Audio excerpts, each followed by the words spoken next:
Hello everyone, गेजन success point में आपका स्वागत है। आज हम करेंगे 11th अकाउंटेंसी का चैप्टर 11। चैप्टर का नाम है कैश बुक। आज की लेक्चर का या आज का टॉपिक हमारा रहेगा double column cash book with illustration. अब इसमें डबल कॉलम कौन से आएंगे? अभी देखो, इससे पहले वाले लेक्चर में थर्ड लेक्चर के अंदर हमने सिंगल कॉलम कैश बुक किया था। उसके अंदर हमने जो कैश बुक बनाई थी उसमें केवल कैश का कॉलम बनाया था। कौन सा बनाया था? कैश का। जब डबल कॉलम आ जाएगा तो उसमें एक हम बैंक का कॉलम और बना लेंगे, यानी कि दो कॉलम बनाएंगे। जहां तुमने कैश का बनाया था उसके साइड में हम बैंक का और बना लेंगे और फिर उसके बाद हम ये एंट्री करेंगे। तो इसकी थोड़ी सी थ्योरी है, थोड़ी सी नजर मार लो इस पे। तो देखो, कैश बुक के दोनों तरफ दो खाने बन जाएंगे, एक बैंक का और एक कैश का। एक खाना नगद लेन देन के लिए होगा और दूसरा खाना जो है वो हमारा किसके लिए होगा? बैंक से ट्रांजैक्शन जो करेंगे उनके लिए। बैंक अकाउंट पर्सनल अकाउंट है, जैसे कि आपने किया था ना कि कैश बुक का कॉलम होता है। कैश बुक क्या होते हैं? Real account. तो उसमें रियल अकाउंट के रूल लागू हुए थे। सेम इसी तरह से जो बैंक अकाउंट का कॉलम होगा वो बैंक अकाउंट एक पर्सनल अकाउंट है, तो इस पे पर्सनल अकाउंट के रूल लागू होंगे। पर्सनल अकाउंट का रूल कौन सा है आपका? Debit the receiver and credit the giver. ये ध्यान रखना है आपको। इसके बाद में नेक्स्ट देखो, ओपनिंग बैलेंस। कैश बुक का हमेशा हमेशा आपका कौन सा बैलेंस होता है? Debit balance. और कैश बुक के डेबिट साइड में ये बैलेंस लिखा जाता है, ठीक है। और उसी डेबिट साइड में हम टू बैलेंस बीडी नाम से लिख देते हैं। इसी तरह से बैंक का अगर डेबिट बैलेंस है, देखो बैंक का डेबिट भी हो सकता है और क्रेडिट भी हो सकता है, दोनों हो सकती है। अगर डेबिट बैलेंस है तो हम इसी तरह लिखेंगे डेबिट साइड में टू बैलेंस बीडी। लेकिन यदि बैंक ओवरड्राफ्ट दे रखा है क्वेश्चन में या फिर बैंक का क्रेडिट बैलेंस दे रखा है तो आप क्या करोगे? बैंक का क्रेडिट बैलेंस होगा वो, और उसको क्रेडिट साइड में लिखोगे आप बाय बैलेंस बीडी के नाम से लिखा जाएगा। ये दो तरीके से दिया हो सकता है, या तो लिखा होगा क्रेडिट बैलेंस लिखा होगा बैंक, उसके आगे जैसे इस तरह से लिख देंगे बैंक और उसके आगे लिख देंगे ब्रैकेट में क्रेडिट बैलेंस, ठीक है। या फिर लिखा होगा बैंक ओवरड्राफ्ट, इस तरह से नाम लिखा होगा। अगर ये दे रखा है तो इसका मतलब बैंक का क्रेडिट बैलेंस है और कहाँ लिखना है आपको? क्रेडिट साइड में बाय बैलेंस बीडी के नाम से आप लिख दोगे। इसके बाद देखो, कुछ और भी कॉन्ट्रा एंट्री होती है। कॉन्ट्रा एंट्री क्या होती है? बैंक में डिपॉजिट करवाने की और बैंक से रुपया निकलवाने की। जैसे बैंक में डिपॉजिट करवाते हैं तो हम क्या एंट्री करते हैं? बैंक में रुपया जाता है, bank account debit to cash account. अब देखो, जब कैश के कॉलम में पोस्टिंग करेंगे तो हम करेंगे बाय बैंक अकाउंट और कैश के कॉलम में अमाउंट डालेंगे, और जब बैंक कॉलम में हम पोस्टिंग करेंगे तो हम लिखेंगे टू बैंक और बैंक कॉलम के डेबिट में पोस्टिंग कर देंगे। इसी तरह से विड्रॉ करने की एंट्री क्या होती है? विड्रॉ करते हैं तो कैश हमारे पास आता है तो एंट्री करते हैं cash account debit to bank account. Personal rule के अकॉर्डिंग जिसके पास से कैश जाता है या जो गिवर होता है उसको क्रेडिट करते हैं, तो बैंक क्या है? एक पर्सनल अकाउंट है और ये गिवर है, तो इसलिए हमने क्रेडिट कर दिया। या डिपॉजिट करवाते हैं तब ये रिसीवर है, तब हमने इसको डेबिट कर दिया। अब आता है receipt of cheque and bank draft. अगर आप कोई भी चेक या बैंक ड्राफ्ट प्राप्त करते हो और उसे उसी दिन बैंक में जमा करवा देते हो। मान लेते हैं एक सुनील नाम का ग्राहक है, ठीक है, उसने आपको एक क्या दिया? चेक दिया, और चेक क्या किया? उसी दिन, ध्यान रखना, उसी दिन, ये बात ध्यान रखना आपको, उसी दिन बैंक में जमा करवा दिया है। तो हम एंट्री क्या करेंगे? हम एंट्री करेंगे bank account debit to Sunil. Sunil ने दिया है ना ये चेक और उसी दिन डिपॉजिट करवा दिया, तो अब बैंक के कॉलम में हम डेबिट साइड में पोस्टिंग करेंगे टू सुनील के नाम से, और कॉलम में कौन से में अमाउंट डाल देंगे? बैंक कॉलम में डाल देंगे। इसी प्रकार क्या होता है, कई बार यदि हम उन चेक को, जैसे ऊपर वाला चेक है सुनील ने दिया, अगर सोच लो उसी दिन बैंक में जमा नहीं हुआ, ये दे रखा, यदि हम उन चेक को जिस दिन प्राप्त हुआ है उसी दिन बैंक में जमा नहीं करवाते हैं, आगे करवाते हैं किसी दिन, ठीक है। अब देखिए, अगर हम मान लेते हैं रिसीव करते हैं पर जमा नहीं करवाते, दो बात ध्यान रखनी होगी। पहला हमने क्या किया, रिसीव किया पर डिपॉजिट नहीं किया। तो ये मान लेते हैं सुनील से चेक प्राप्त हुआ है, तो हमने जमा नहीं किया, तो हम एंट्री क्या करेंगे, अब इसको लिखेंगे cheque in hand account debit to Sunil. अब देखो इस कॉलम में इसमें ना तो बैंक डेबिट क्रेडिट हुआ है और ना ही कैश हुआ है, तो इसकी एंट्री हम कैश या डबल कॉलम कैश बुक में नहीं करेंगे। अब मान लेते हैं ये चेक हमने रिसीव कर लिया और 2 दिन के बाद में हमने इसी चेक को क्या कर दिया, बैंक में डिपॉजिट करवा दिया। तो अब जब कुछ दिन बाद ये चेक बैंक में डिपॉजिट करवाया जाता है तो एंट्री करते हैं bank account debit to cheque in hand. अब देखो जब हम कुछ दिन के बाद अगर यही वाला चेक बैंक में डिपॉजिट करवाते हैं तो यहां देखो बैंक को हमने क्या किया, डेबिट किया है। अब हम इस तारीख को मान लेते हैं, ये तो 5 फरवरी को है और ये हमने डिपॉजिट करवाया 8 फरवरी को, तो 5 फरवरी को तो हम अपने कैश या बैंक कॉलम में कहीं एंट्री नहीं करेंगे, बट 8 तारीख को जब हम डिपॉजिट करवा देंगे बैंक में तब हम एंट्री करेंगे बैंक डेबिट साइड में, पोस्टिंग करेंगे बैंक कॉलम में टू चेक इन हैंड के नाम से, और 5 तारीख को हम जर्नल में एंट्री कर छोड़ देंगे। ठीक है, इस तरह से पेमेंट बाय चेक। अब अगर आप किसी को पेमेंट करते हो, मान लेते हो आपने रेंट पेड किया किससे, चेक से, तो आप एंट्री करोगे rent account debit to bank. Bank क्यों लिखा है, क्योंकि ये जो चेक दिया है, ये जब चेक लगेगा तो आपके कहां से पैसे कम होंगे, अकाउंट में से, तो हम इसको क्रेडिट साइड में पोस्टिंग करेंगे बैंक कॉलम में बाय रेंट के नाम से। तो अब हम इसका इलिस्ट्रेशन पढ़ लेते हैं और फिर सम करते हैं। इलिस्ट्रेशन नंबर 6 देखो, ये दे रखा है 2017 1 जनवरी को, तो इसमें देखो कैश इन हैंड दिया हुआ है 4000 और कैश एट बैंक दिया हुआ है 12000, तो ये कैश और बैंक का ओपनिंग बैलेंस है।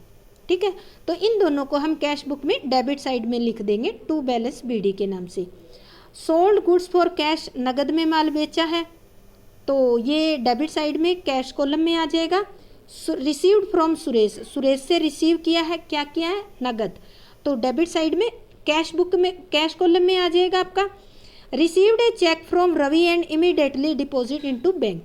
ये ध्यान रखना है कि अगर हमने इसे पहले वाले चैप्टर में 8वें चैप्टर में पढ़ा था, बैंक से रिलेटेड एंट्री हमने पढ़ी थी। अगर आप भूल गए हैं तो जो हमारा एंट्री वाला चैप्टर है 8th चैप्टर, जो उसमें जाकर जर्नल एंट्री आप अच्छी तरह से बैंक वाली देख सकते हैं ताकि आपको कोई कन्फ्यूजन ना रहे। तो इसमें दे रखा है received a cheque from Ravi and immediately deposit into bank. तो अब देखो रवि से हमें चेक मिला है और वो डिपॉजिट करवा दिया बैंक में, इसका मतलब उसके रुपए बैंक में जमा होंगे तो हमारे खाते में आ जाएंगे। तो एंट्री करके आप उसको करनी सीख जाए, मैं जब सवाल करवाऊंगी तब आपको ये बाय विद एंट्री समझाऊंगी। Salary paid to office staff by cheque, salary दी है आपने ऑफिस स्टाफ की और चेक से दोबारा दी है, पेमेंट साइड में आ गया, तो पेमेंट साइड में जो बैंक कॉलम होगा उसमें लिख देंगे। Paid Sudhir by cheque, Sudhir को हमने पेमेंट की है तो ये भी क्रेडिट साइड में बैंक कॉलम में। पेड फॉर ट्रैवलिंग एक्सपेंसेस, यहाँ बैंक और कैश कुछ नहीं कह रखा तो नगद में पेमेंट की है तो क्रेडिट साइड में। कैश परचेज क्रेडिट साइड में, कैश डिपॉजिट इनटू बैंक, तो ये होती है कॉन्ट्रा एंट्री। यानी कि अगर आपसे पूछे कि कॉन्ट्रा एंट्री कितनी होती है तो 2 होती है, एक तो बैंक में रुपया जमा करवाने की, डिपॉजिट की, और एक विड्रॉल की। तो इसमें दोनों साइड आपको एंट्री करनी होगी, एक साइड तो बैंक कॉलम में होगी और एक साइड कैश कॉलम में होगी। इसके बाद है कैश सेल, ये दे रखा है 15,100 रुपये। आगे कह रहा है purchase machinery and payment made by cash, ये तो कैश में पेमेंट कर दी तो क्रेडिट साइड में आ जाएगी। Paid wages for erection of above machinery, ये जो ऊपर मशीनरी खरीदी है इसके लिए आपने वेजेस दी है, नगद में ही दी है तो पेमेंट कर दोगे कैश में, क्रेडिट साइड में। कैश कॉलम में withdraw from bank for office use, इसकी कॉन्ट्रा एंट्री होगी। Received a cheque from Anil and deposit into bank, तो ये तुरंत ही बैंक में जमा हो गया है, तो आप इसकी एंट्री आप कैश बुक में कर सकती हैं। Anil check return by bank dishonoured. अब ये चेक रिटर्न हो गया है, तो जो पहले वाली एंट्री की थी वो बिल्कुल अपोजिट हो जाएगी और उसके अकॉर्डिंग ही पोस्टिंग हो जाएगी। Purchase computer and paid by cheque, payment side आ जाएगा।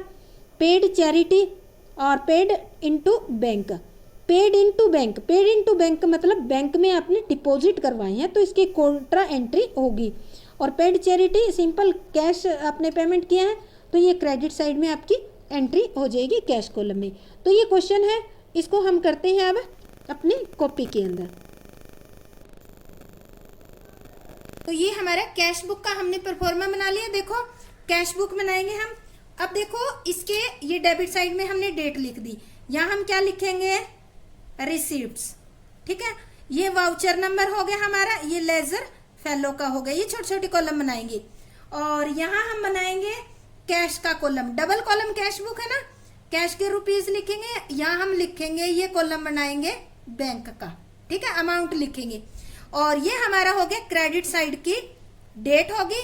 और फिर यहाँ पर हमारा हो गया पेमेंट का कॉलम, फिर वाउचर नंबर, फिर लेजर फेलो का हो गया हमारा, और फिर यहाँ पर हो गया हमारा कैश, और ये हो गया हमारा बैंक का कॉलम क्रेडिट साइड।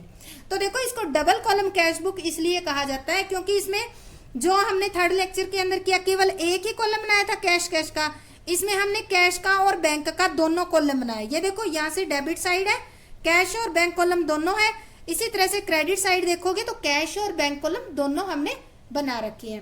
तो अब हम करते हैं सम इसका। तो देखो हमारा ईयर 2017 और जनवरी का दे रखा है इसमें हमारा इलिस्ट्रेशन, तो हम यहाँ लिख लेते हैं। 1 जनवरी को देखो, 1 जनवरी को कैश इन हैंड दे रखा है 4000, तो इसको लिखेंगे हम to balance BD. Cash in hand दे रखा है 4000, तो यहाँ 4000 कैश है तो कैश के कॉलम में डाल देंगे, और कैश एट बैंक दे रखा है 12000, सेम टू बैलेंस बीडी लिखेंगे, तो यहाँ हम 12000 इसमें लिख देंगे। ये 2 बार लिखने की जरूरत नहीं है, टू बैलेंस बीडी लिखा और दोनों के सामने अपना अपना बैलेंस डाल दिया। बाई चांस अगर आपका ये बैंक का पॉजिटिव बैलेंस ना होता और बैंक ओवरड्राफ्ट होता तो हम यहाँ लिखते बाय बैलेंस बीडी और यहाँ कैश बैंक कॉलम में हम लिख देते। नेक्स्ट आता है 4 तारीख को सोल्ड गुड्स फॉर कैश। 4 तारीख को माल बेचा है तो हमारे पास कैश आएगा, तो हम एंट्री करेंगे टू सेल्स अकाउंट। कितने रुपए का बेचा है हमने, 13,200 कैश में बेचा है। देखो यहाँ बैंक का कोई जिक्र नहीं आया तो हम कहाँ लिखेंगे, कैश कॉलम में। नेक्स्ट है 5 तारीख को रिसीव्ड फ्रॉम सुरेश, सुरेश से रिसीव किए हैं, तो ये भी देखो कैश में ही है क्योंकि बैंक का कोई जिक्र नहीं है, तो हम लिखेंगे टू सुरेश। टू सुरेश कितने, कैश में ही लिए हमने 2500 लिख देंगे हम। 6 तारीख को कह रहे हैं received a cheque from Ravi and immediately deposit into bank.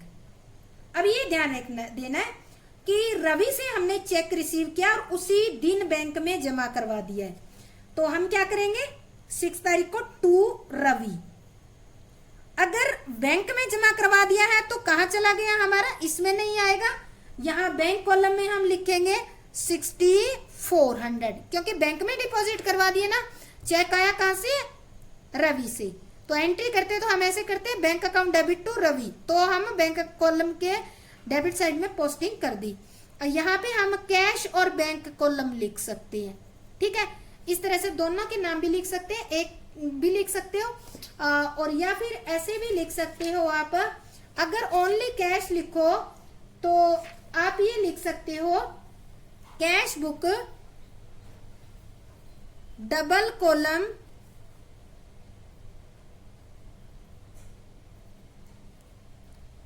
Cash book with double column या डबल कॉलम ऐसे लिख लेते हैं कैश बुक।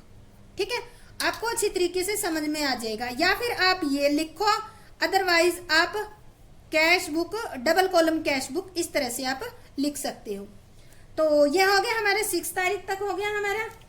इसके बाद हमारी नेक्स्ट डेट दे रखी है 7 7 को क्या रखा है, salary paid to office staff by cheque.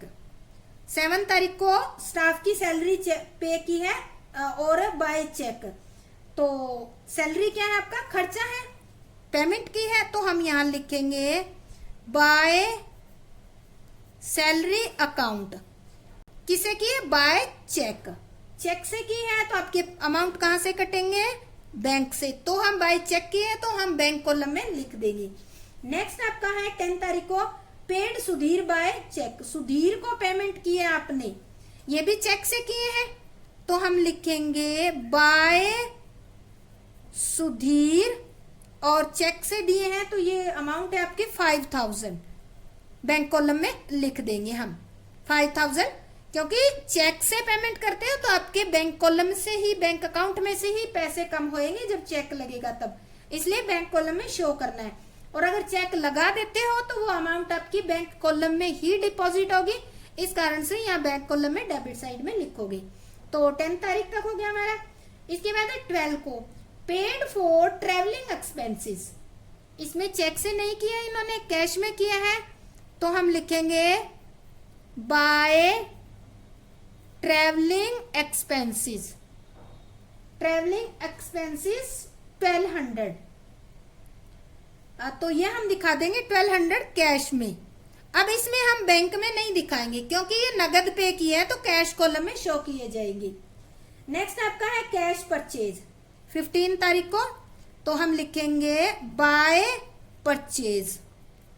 आपने परचेज किए हैं, कितने रुपए की परचेज की है, कैश परचेज 15 तारीख को 8000 की, ठीक है, तो हम यहाँ कैश कॉलम में 8000 दिखा देंगे, बैंक कॉलम में नहीं लिखेंगे क्योंकि नगद पे की है। 15 के बाद आता है 16 को कैश डिपॉजिट इनटू बैंक। अब देखो ये एंट्री आपको समझनी जरूरी है, ये मैं एंट्री करके समझाती हूँ आपको। 16 तारीख को है, यहाँ 16 तारीख को आपने डिपॉजिट करवाए हैं बैंक में, तो बैंक में रुपए जमा हो गए, bank account debit to cash account, रुपए हमारे हैं 10,000, ठीक है। ऐसी एंट्री जिसमें बैंक और कैश दोनों आमने सामने डेबिट क्रेडिट में आ जाते हैं, उस एंट्री को हम कौन सी एंट्री कहते हैं, कॉन्ट्रा एंट्री कहते हैं। ये ध्यान रखना, ये कितने टाइप की होती है, दो ही होती है, एक डिपॉजिट करने की और एक विड्रा करने की। तो देखो अब हमें पोस्टिंग करनी है इसी में कैश बुक में, जिसमें 2 कॉलम है। सबसे पहले किसी एक को पकड़ लो, बैंक को ले लेते हैं हम, ठीक है। बैंक को हमने क्या कर रखा है, डेबिट कर रखा है 10,000 से, तो डेबिट में पोस्टिंग करो, किस नाम से करोगे, टू कैश के नाम से। तो 16 तारीख को देखो यहाँ बैंक कॉलम में डालेंगे अमाउंट और टू कैश यहाँ लिख देते हैं, टू कैश ब्रेक इसके सामने लिख दो कॉन्ट्रा, सी लिख देना, आप समझ जाओगे। तो बैंक कॉलम में बैंक को डेबिट कर रखा है, तो बैंक कॉलम के डेबिट साइड में हम 10,000 लिख देंगे। बैंक की पोस्टिंग तो होगी। अब हमारी जो बुक बना रहे हैं उसमें कैश का कॉलम भी है और हमारी एंट्री के अंदर भी कैश क्या हो रहा है, क्रेडिट हो रहा है, तो कैश हमारा क्रेडिट हो रहा है, तो क्रेडिट साइड में पोस्टिंग करेंगे किस नाम से, बाय बैंक से, और अमाउंट किस में डालेंगे, कैश कॉलम में। तो एंट्री करेंगे हम 16 तारीख को, यहाँ भी 16 यहाँ भी 16, ठीक है। तो यहाँ लिखेंगे, यहाँ डेबिट में इसके सामने क्या कर रखा है, बैंक, तो हम यहाँ लिखेंगे बाय बैंक अकाउंट, यहाँ भी लिख देंगे कॉन्ट्रा एंट्री है, ठीक है। और यहाँ देखो कैश है क्रेडिट, तो यहाँ हम कैश में से पैसे कैश कॉलम में डाल देंगे। यानी कि सीधी सी बात है, कैश में से रुपए निकाले और आपने बैंक में डाल दिए, ठीक है। इसके बाद नेक्स्ट हमारी आती है, ये होगी 16 की 20 तारीख को कैश सेल, नगद में माल बेचा आपने, ठीक है। तो हम एंट्री करेंगे टू सेल्स अकाउंट,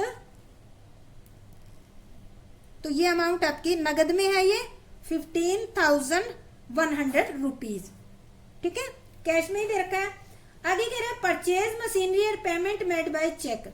अभी इसी 20 तारीख को आपने मशीनरी परचेज की और चेक द्वारा पेमेंट की, तो हम एंट्री करेंगे बाय मशीनरी अकाउंट। पेमेंट किसे की है? चेक से। कितने रुपए की खरीदी है आपने? 6800 की। चेक से पेमेंट की है तो बैंक कॉलम में। नेक्स्ट कह रहा है 21 तारीख को paid wages for erection of above machinery. जो ऊपर हमने मशीनरी ये खरीदी है इसके लिए आपने वेजेस दी है 21 को, पर वो वेजेस आपने क्या दी है? नगद में दी है। तो आप लिखोगे बाय वेजेस अकाउंट। नगद में दी है तो ये आप 400 किस में डाल दोगे? कैश में। बैंक में नहीं डालोगे। मशीनरी की पेमेंट आपने चेक से की है तो बैंक कॉलम में, वेजेस आपने कैश पेड की है तो यहाँ इसमें कैश कॉलम में ही लिखोगे। नेक्स्ट आता है 22 तारीख को withdraw from bank for office use. Office use के लिए निकाले 22 तारीख को। ठीक है, तो 22 तारीख को आपने लिख लो। इसके आपने ऑफिस के लिए निकाले हैं तो ऑफिस के लिए निकाले तो कैश आपके पास आ गया तो आप एंट्री करोगे cash account debit to bank account. कितने रुपए? 7500। तो आप देखो यहां भी क्या हो गया? कैश और बैंक दोनों आमने सामने है, यानी कि इस एंट्री में जो हम कैश बुक डबल कॉलम वाली बना रहे हैं दोनों कॉलम आ रहे हैं, तो इसका मतलब ये भी क्या है? आपकी कॉन्ट्रा एंट्री। पहले देखो कैश को डेबिट कर रखा है तो डेबिट साइड में पोस्टिंग करेंगे हम। यहाँ लिखेंगे to bank account, contra entry है लिख देंगे। कैश कॉलम में अमाउंट डालेंगे 7500। अब हम करते हैं बैंक कॉलम में। बैंक को क्रेडिट कर रखा है तो क्रेडिट में पोस्टिंग करेंगे, तो बाय कैश अकाउंट और बैंक कॉलम में अमाउंट डाल देंगे 7500। इसके बाद आता है हमारा received a cheque from Anil and deposit it into bank. अब ये ध्यान दो कि हमने सुनील से चेक प्राप्त किया और बैंक में डाल दिया, तो एंट्री क्या करेंगे? Bank account debit to Sunil. कितने रुपए का है ये? 4600 का। यहाँ पे बैंक को क्या कर रखा है? डेबिट, तो डेबिट में पोस्टिंग कर देंगे हम। तारीख हमारी 23 टू सुनील। बैंक कॉलम में पोस्टिंग करेंगे हम 4600 की। अब नेक्स्ट तारीख को कह रखा है अनिल, इसका नाम भी अनिल था, सॉरी सुनील लिख दिया, अनिल। ठीक है, Anil check return by bank dishonoured. ये जो चेक हमने अनिल से रिसीव किया था और ये बैंक में भेजा था, ये क्या हो गया? डिसऑनर हो गया। डिसऑनर होने का मतलब है कि बैंक ने उस चेक को डिसऑनर कर दिया, उसकी पेमेंट हमारे अकाउंट में नहीं डाली। तो एंट्री डिसऑनर होने की एंट्री क्या करेंगे? या अनिल है, Anil account debit to bank. यहां देखो 4600। ठीक है, अगर बैंक चार्ज लगा देता है तो वो जैसे मान लेते हैं 50 रुपए चार्ज लगाया तो यहाँ ये 50 हो जाएगा, पर इस केस में चार्ज नहीं लगा तो 4600 रहेगा। बैंक को क्रेडिट किया है तो क्रेडिट साइड में पोस्टिंग करेंगे। तारीख आपकी दे रखी है 27। तो हम किस नाम से करेंगे? बाय अनिल। और कौन से कॉलम में करेंगे? बैंक कॉलम में बाय अनिल। डिसऑनर हो गया आपका, और बैंक कॉलम में हम 4600 की पोस्टिंग कर देंगे। इसके बाद है purchase computer and paid by cheque. आपने 28 तारीख को कंप्यूटर परचेज किया बाय कंप्यूटर, और पेमेंट किससे की है? चेक से की है, तो 8000 यहाँ बैंक कॉलम में लिख दोगे। इसके बाद है पेड चैरिटी। ये है 30 तारीख को, तो बाय चैरिटी, ये नगद में ही पेमेंट किया आपने 120 रुपीज, तो बैंक में नहीं लिखोगे। पेड इनटू बैंक, बैंक में डिपॉजिट करवाई। अब बैंक में डिपॉजिट करवाते हो तो बैंक को डेबिट करते हो आप, तो डेबिट साइड में पोस्टिंग होगी आपकी टू कैश के नाम से, टू कैश अकाउंट। ये कॉन्ट्रा एंट्री है, और आपने कितने कर रहे हैं? या 12000। जैसे ये एंट्री की थी ना आपने 16 वाली, सेम ऐसी एंट्री होगी 12000 से। और 31 को यहाँ हम क्या लिखेंगे? बाय बैंक, कॉन्ट्रा एंट्री लिख दिया, और यहाँ हमारे कैश में डाल देंगे 12000। तो ये हमारी सारी ट्रांजैक्शन कंप्लीट हो गई है। अब हम क्या करेंगे, अब हम इसका टोटल निकालेंगे, ठीक है, और इसका बैलेंस निकालेंगे। सबसे पहले हम निकाल लेते हैं, आपको इस तरह से निकालना है डेबिट और क्रेडिट। पहले हम बैंक को इसका निकालते हैं कैश कॉलम का, ठीक है, अलग अलग लेना है। कैश कॉलम का डेबिट का टोटल बनता है 42,300, ठीक है, और क्रेडिट का इसका बनता है 38,520। अब ये इसमें से लेस कर देंगे तो आपका ये बैलेंस जो बच जाएगा 37,080 रुपीज कैश का, यानी कि कैश का यहाँ पे हम कर देते हैं इन दोनों का, इसका टोटल आ गया 42,300, ठीक है। और यहाँ पे हम लिख देते हैं 31 मार्च को बाय बैलेंस सीडी। कैश में कितनी आ गई सीडी, 3780 रुपीज, और कैश का टोटल कितना आ गया यहाँ पे 4203, ठीक है। अब हम करते हैं यहाँ पे 4203, ठीक है। अब हम करते हैं बैंक का, ठीक है, बैंक का टोटल करते हैं। बैंक का ये डेबिट का टोटल करते हैं पहले।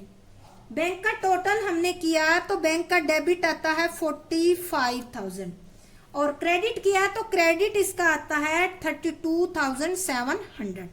अब इसमें से ये लेस करेंगे 32,700, तो आपका क्रेडिट साइड का कितना कम है, 12,300 ज्यादा है, तो हम यहाँ लिख देंगे क्रेडिट साइड में जहाँ कमी है, तो बैलेंस बाय बैलेंस सीडी तो लिख रखा है, इसके सामने हम ये अमाउंट लिख देंगे 12,300, और यहाँ पे हम 45,000 लिख के अकाउंट क्लोज कर देंगे।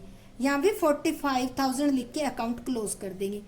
अब जो ये 31 को थे, ये 2017 फर्स्ट फेब को बैलेंस होगा, ये वाला बैलेंस, तो यहाँ लिखेंगे टू बैलेंस BD।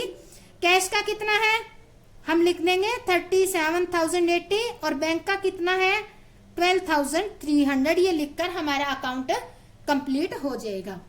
उम्मीद करती हूँ कि आपको अच्छी तरीके से समझ में आ गया होगा। आगे समझ आ गया है, थोड़ा सा भी अच्छा लगा है तो सबसे पहले मेरे channel gauge and success point, इसको सब्सक्राइब करें। देखो नीचे बटन है रेड कलर का, उसको प्रेस करें, साथ में बेल आइकन है, उस पे आप बेल आइकन भी दबाएं ताकि जो भी वीडियो नया अपलोड करूं आप तक तुरंत नोटिफिकेशन पहुंच जाए। और हाँ, इसकी प्लेलिस्ट बनी हुई है कंप्लीट सिलेबस के लिए, आप प्लेलिस्ट चेक कर सकते हैं। बिजनेस स्टडी अकाउंटेंसी की दोनों की कंप्लीट सिलेबस की प्लेलिस्ट भी है। वीडियो को लाइक करना ना भूलें और अपने फ्रेंड्स के साथ शेयर भी करें। आपका बहुत बहुत धन्यवाद। जय हिंद, जय भारत।